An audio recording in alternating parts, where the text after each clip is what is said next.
All right, I would like to welcome the next speaker, Aitor from LunarG, talking about KosmicKrisp.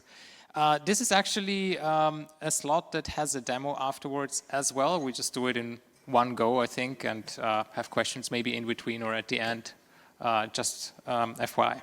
All right, let's go. Hello, everyone. My name is Aitor Camacho Larrondo. I'm a new face here at XDC, so briefly about myself. I started as a game dev 2 years early, then moved to doing Vulkan drivers at ARM, and I'm currently with LunarG. I've worked in validation layers, Vulkan CTS, MultiPK, and now I'm leading KosmicKrisp. So for those of you that don't know what KosmicKrisp is, it's mainly a Vulkan driver that it's implemented on top of Metal. This new driver uses the Mesa Vulkan driver framework, and which has allowed us to develop quite fastly, and we'll talk about that later. Now, our target hardware are macOS M1 series onwards. This means Apple Silicon hardware. Right now, we don't support iOS, but the initial design is thought for A14 and onwards for iPhones and iPads, etc. Now, the baseline that we have right now is if you want to run Vulkan 1.3, you require macOS 15 upwards. Otherwise, we will expose Vulkan 1.2 for macOS 13 upwards. And the good news is that yesterday we did submit a conformance package for Vulkan 1.3, and we'll be soon able to call ourselves conformant. So the next question is, why would you do KosmicKrisp? There's already an existing solution called MultiPK. So our main goal was to achieve Vulkan conformance without the Vulkan portability extension. I don't know if if you are knowledgeable about the portability extension, but the idea was to allow certain drivers to not have to run certain tests that they had issues with, and this way enable conformance for those drivers. Now, why did we choose Mesa? Well, as mentioned, it did enable us to develop fast. The whole project took like 10 months from the start to 1.3 Vulkan, passing all the tests for CTS. Then we are currently using NIR, which is one of the main reasons why we decided to switch from MultiPK to KosmicKrisp. MultiPK uses SPIRV cross to translate from SPIRV to MSL. This works fine, but the issues that we found while working on MultiPK required more utilities and solutions that were already present in NIR, and we didn't feel like reinventing the wheel was the best approach forward, and that's why one of the main reasons why we decided to move to Mesa. So as mentioned, it's easier to add instructions, rewrite input-output layouts, also for doing optimizing passes, etc. And then the other big thing is that we would be removing the dependency to an external project, because right now MultiPK depends on SPIRV cross, which is a different repository. So if you want to do a change, you need to first do it in SPIRV cross and then enable that in MultiPK. Now, Mesa also provides very nice Vulkan driver framework and utilities. And aside from that, we can also steal or reuse code from existing drivers. There's also bigger community in Mesa, which, as mentioned, we have more drivers, we have more people working on that. We can benefit from things that other people do. And now the last point is everything is in tree and MIT license, so it's easy to use. The last point on why we decided to move to Mesa and start from scratch is that this allows us to define and design however we please this driver. That's why we only support Apple Silicon. Supporting older hardware would have meant higher development cost, and it would have been more painful. Now, a little bit of the timeline on how things went. To provide some context, we started working on MultiPK on January 2024. The main goal was conformance, and that's why we initially started working on MultiPK. We started fixing tests, adding features, but then we started finding some roadblocks. Now, June 2024, Alisa releases KosmicKrisp, which demonstrates that it's doable. We can get a Vulkan conformant driver on Apple hardware. Now, as soon as we saw this, we were really interested on how she accomplished this, and that's when we started our initial investigations. How do you fix the issues that we're seeing on MoltenBK due to hardware? How to work around things that the API doesn't provide. And so during June and October, we devised a plan to move from working on MoltenBK to switching and doing a new driver in Mesa that will translate Vulkan to Metal. Now the goal stays the same. We wanted a Vulkan 1.3 conformant driver. The baseline was Metal 3.1. I'll explain why later, but this would allow us to support hardware that is still stuck on older OSs, and yeah, because not all the people may be able to upgrade to newer OSs due to company policies, etc. Now we need to wrap up our work on MoltenBK and start working on Mesa. And the last thing we did before starting the project was to understand if the Mesa community would be welcoming of such a driver. The feedback that we got was pretty positive, so we started the project on November 2024. Now, to have the first things going and the first CTS test passed, all of that started happening at February 2025. We needed to pretty much implement the whole driver to be able to run things. Like you need buffers, you need textures, you need command buffers, you need all the infrastructure to be able to just do simple work on the GPU. And that's when we started passing the first compute tests. Now, from passing the first compute test to having our first triangle, it was only a month, because we already had, like as mentioned, buffer textures, command buffers. So we just need to set up the graphics end to be able to render to the screen. Now, a month later, we have BK working. There's still a lot of issues that we need to work around, but at least we are able to start seeing the first applications on our development environments working. Now, May 2025, we finally managed to do a whole CTS run. This gives us a clear picture on which holes we have, where do we need to focus, if there are any issues on things that we thought worked. And so at that time we started just plugging through all the failures and trying to understand what they lie, how do we fix them, etc., etc. Then in August 2025, the driver was pretty stable enough to be able to do a demo during the SIGGRAPH. We also did an announcement that it was going to be coming during fall. And September, so this month, as of 2 weeks ago, we managed to get a full CTS run without failures, which allowed us for the conformant submission that we did yesterday. Now, there was one small thing that we needed to do if we wanted to support Vulkan 1.3, and that's raising the minimum metal that we were using. So we raised from metal 3.1 to metal 3.2. I'll explain why later. And then we keep for Vulkan 1.2, we keep metal 3.1. Now, a slight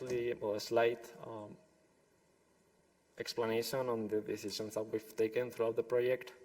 So the baseline, as mentioned, we started with metal 1.3. The reason that we chose this version is because metal 3.1 introduces image atomics, which is kind of a hard requirement if you wanted to support certain formats, texture formats. Now, following KosmicKrisp's steps, we took the MBK driver, we stripped the backend, and started adding metal. Now, metal has its quirks, one of them being the command queues they provide you. These queues have a limited amount of command buffers that you can allocate, which kind of it's not the Vulkan way. Vulkan allows you to allocate as many command buffers that you want at any time, and then it's up to you if you want to submit them or not. But in Metal, if you allocate 10 command buffers, you need to submit them to be able to request another 10 command buffers, if that's the maximum of command buffers that the queue provides. So due to this limitation, we pretty much capture all the API calls that you do, and then we actually record these command buffers at queue submission time. There's plans to remove this because this is CPU expensive, but as of now, that's how we do things. Now, when it comes to textures, Metal textures do not provide, Metal textures do not provide as much utility as Vulkan expects. To give examples, 1D textures are pretty much useless, and so we emulate them through 2D textures. Cube textures, they don't support atomics, and so we need to translate that to 2D arrays and then use atomics on them. And then the biggest issue regarding textures is the sampler bias. It's part of the function arguments. So when you sample, you need to pass the bias that you want to apply as an argument.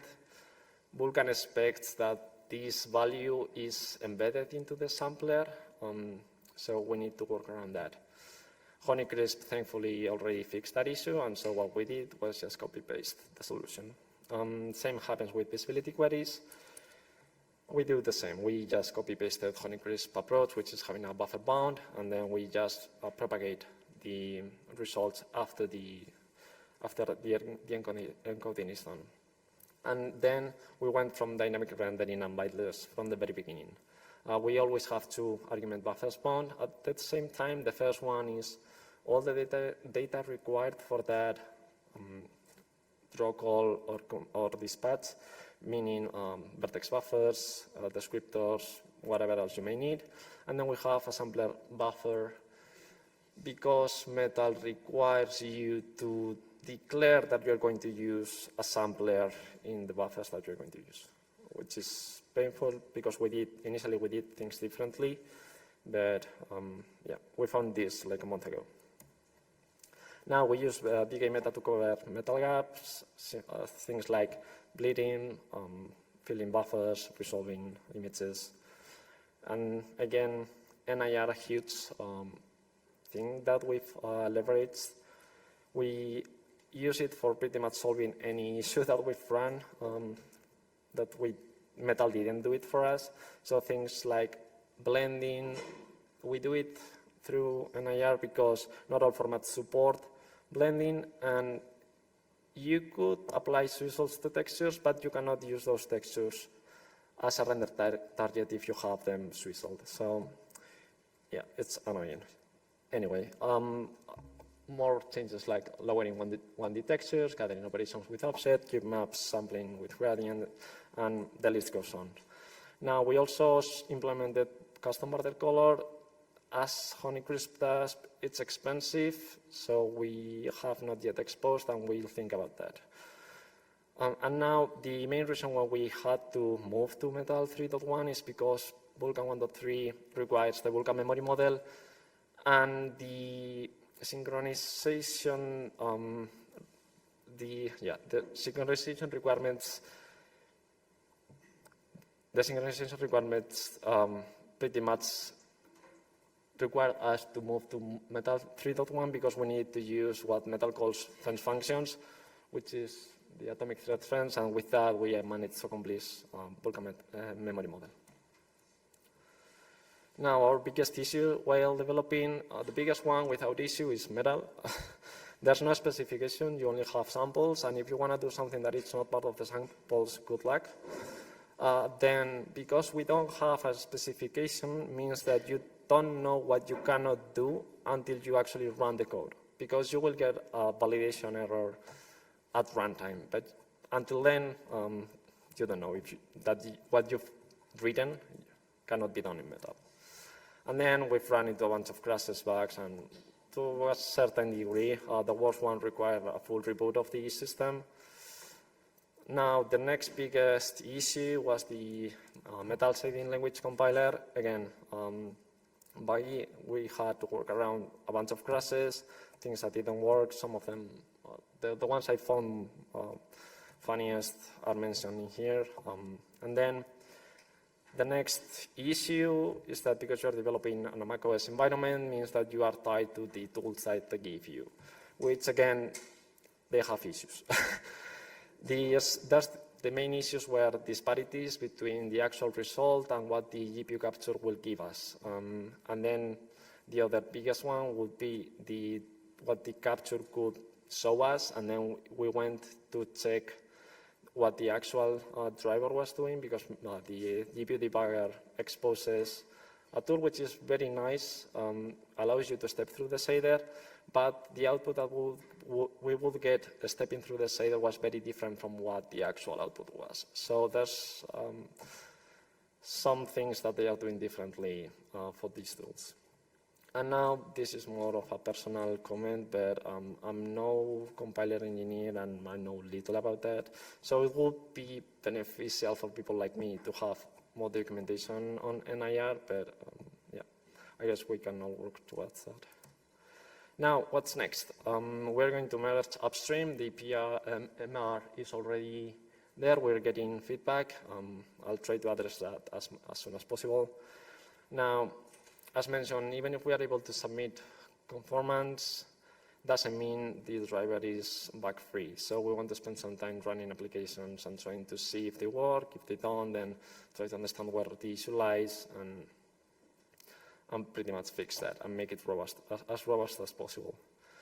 The other thing that we want to do is we want to add a CI to KosmicKrisp. It will probably be internal until we figure out a way to make things work with the Mesa CI. But our idea is to have builds running CTS and probably some other workloads that we have internally. We also plan to add it to the Vulkan macOS SDK along with MoltenVK, so users will be able to decide if they want to use KosmicKrisp or MoltenVK. It's up to them. The next goal that we will be working towards will be Vulkan 1.4. I cannot give how much it will take us because we need to focus on other things first, but that's our next goal. And then on my personal bucket list, in no particular order, there's things I want to see for KosmicKrisp. Among them, sparse memory, tessellation, geometry shaders, mesh shaders, ray tracing, shader objects, and the extension that Faith mentioned the other day. So this wouldn't have been possible without Google, and we're thankful for that.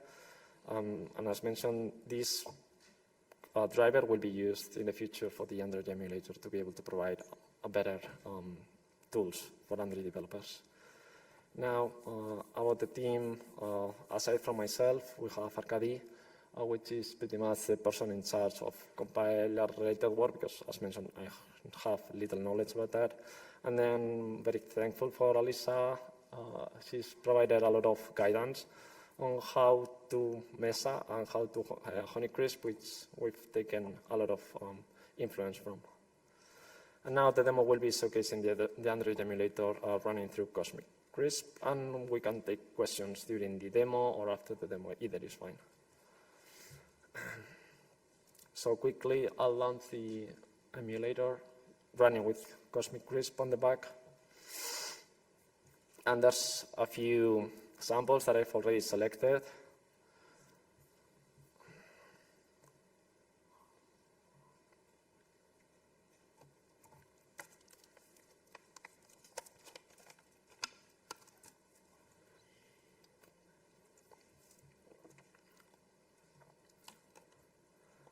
So we just have the emulator, and then we'll have the samples from Sasa.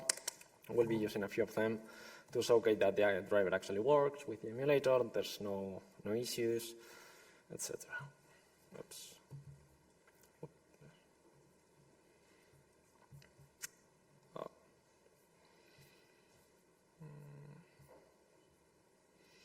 Okay. And as mentioned, I'm open to questions starting now, if there's any.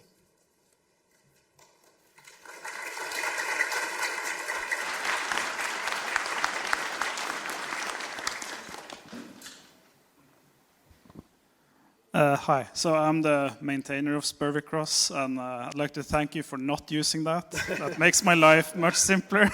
Yeah. But my main question is, so you're translating to metal shedding language, and Yes. that's bad. It's very painful to work with, as you found. Is there any path forward to you using Apple IR directly? At the very beginning, someone else also mentioned Apple AR.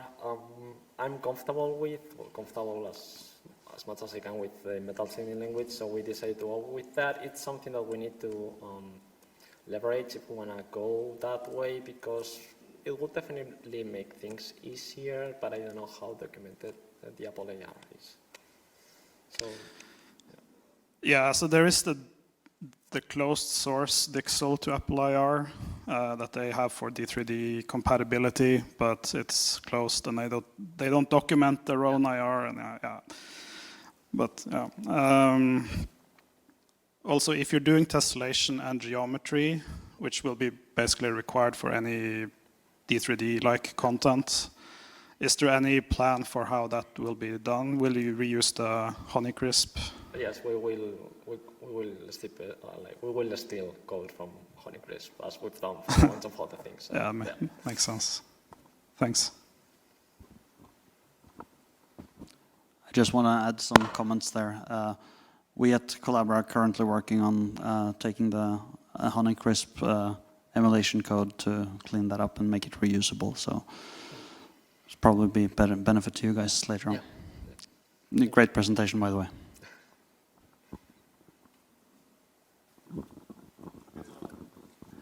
Yeah, I just mostly wanted to say congratulations. This is a big accomplishment, especially given the time frame. And I'm interested to see where this goes. Especially like Karen and I just yesterday were talking about what do we do with the Vulkan portability effort now. I would love to see that go away. Yeah, this is really awesome to see happen, and I think. We've done a lot of, we've got several layered drivers in Mesa right now, and I think it's really showing that Mesa is being a really useful project, because we have the hardware drivers, but in some ways, the ones that are deployed the most broadly are actually the translation layers, and we've been able to be very effective at that. And I'm happy to see another one join the fold. So.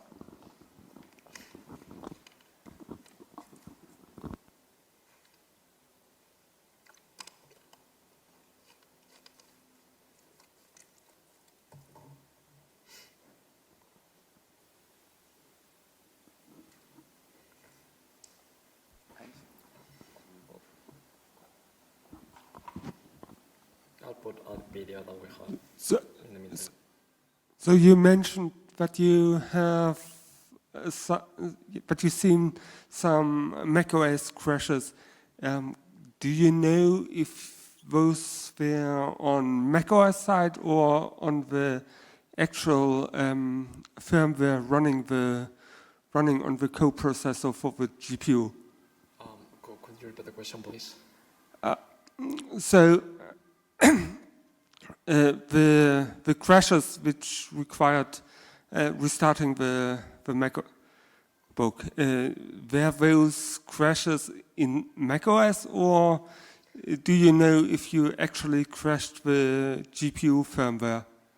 So the crashes that we've seen, some of them pretty much crashed the whole system, in which like it will freeze and like we had to reboot. And then the other crashes that we've seen pretty much crashed the compiler part of Metal, which means we will try to compile one shader or a pipeline, and then it will just break, give us no errors, and we had to figure out why. But yeah, like we've seen those two kind of issues.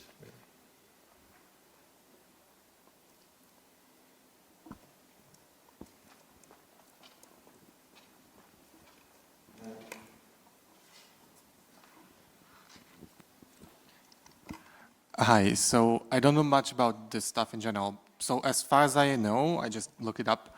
HoneyCrisp is a driver that Elisa wrote for Linux on Mac devices, right? Yes. And then you're talking about how you're copying certain bits from HoneyCrisp into KosmicKrisp. So that would mean that the kind of weirdness of metal is so baked into the hardware that the same workarounds that she had to use, you have to use also if you're just interfacing metal, not through the hardware. Okay. Yes, to give a very clear example, it would be the border color for ARGB formats in which you would get if you had opaque black, you would get red, so 1000 because they would swap.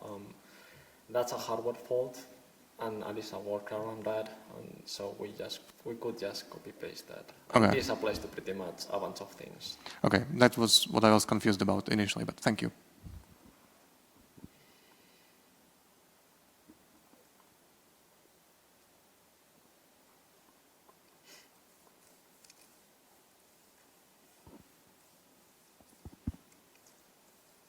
Then I guess.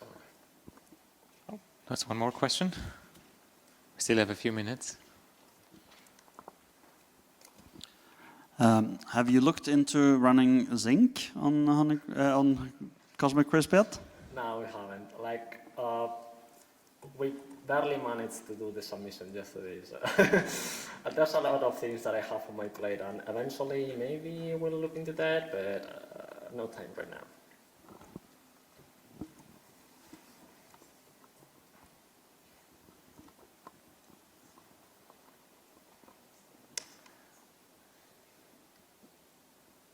All right, if there are no more questions, thanks again for the presentation.